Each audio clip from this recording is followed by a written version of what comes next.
खान, बेटी के रिश्ते कांच का खिलौना नहीं होते जिनसे दिल बहल गया और तोड़कर घर के बाहर फेंक दिया। मेरी बच्ची ने ऐसा कौन सा गुनाह किया था जिसकी तूने उसे इतनी सख्त सजा दी? सजा उसे नहीं, तुझे दी है। गुनहगार वो नहीं, तू है। अब शेर खान की हवेली के साए में आ ही गया है तो जवाब भी देता जा। मेरा दादा आसिफ खान, परदादा गुल खान और चाचा शाहरुख खान, इनमें से कौन है जिसे तू नहीं जानता?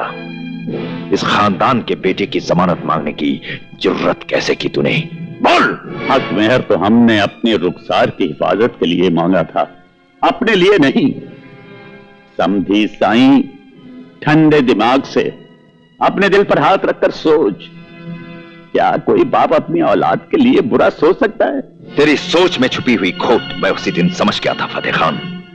तूने सोचा कि 50 लाख रुपए और 100 एकड़ जमीन के नीचे दबकर शेर खान दफन हो जाएगा, खामोश हो जाएगा, बारात लेकर वापस लौट जाएगा। तूने मेरी जिल्लत देखनी चाहिए थी, जिल्लत। इसीलिए हक मेहर का ढोंग रचाया था तूने। बाप होने के नाते अपनी बेटी के लिए हक मेहर मांगने का हमें हक था। तेरा जो हक था हमने अदा कर दिया। अब जाकर हमारी दी हुई जमीन पर ट्रैक्टर चला, उन नोटों के तकिए बनाकर चैन की नींद सो जा।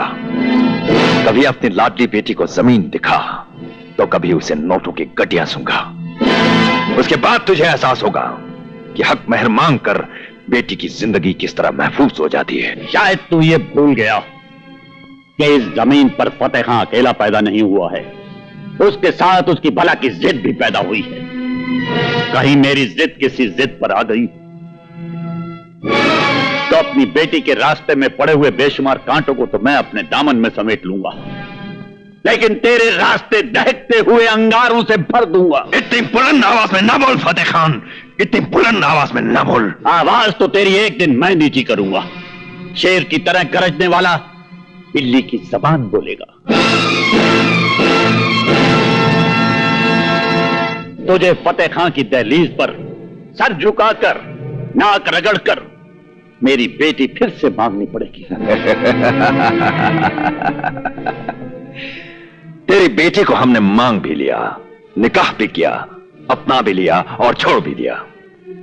रही बात घर बसाने की फतेह खान, अब घर तो तभी बसेगा जब तू हमारे सामने घुटने टेक कर, हाथ फैलाकर रहम की भीख मांगेगा। शेर खान, हमारे दिल में छुपे नफरत के अंगारों को और हवा न दे, वरना तू इस आग में जलकर राख हो जाएगा। सीने में दुश्मनी के अंगारे लेकर जीने वाले को आग से डराने की कोशिश न कर फतेह खान, वो दिन कभी नहीं आएगा। अगर वो दिन नहीं आएगा शेर खान, तो तेरे घर की दीवारें धूप को तरस जाएंगी।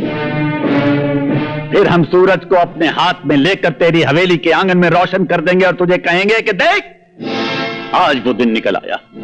फिर तुझे नाक रगड़ने के लिए हमारे सामने झुकना पड़ेगा। एक पहाड़ का नाम है शेर खान, और पहाड़ ना किसी के सामने चलकर जाते हैं, ना किसी के सामने झुकते हैं। अगर ऐसा हुआ तो हम उस पहाड़ को जड़ से उखाड़ कर फेंक देंगे, जड़ से उखाड़ कर फेंक देंगे। फतेह खान, इस पहाड़ की जड़ की तलाश करते करते तेरी नस्लों की नस्लें खत्म हो जाएंगी।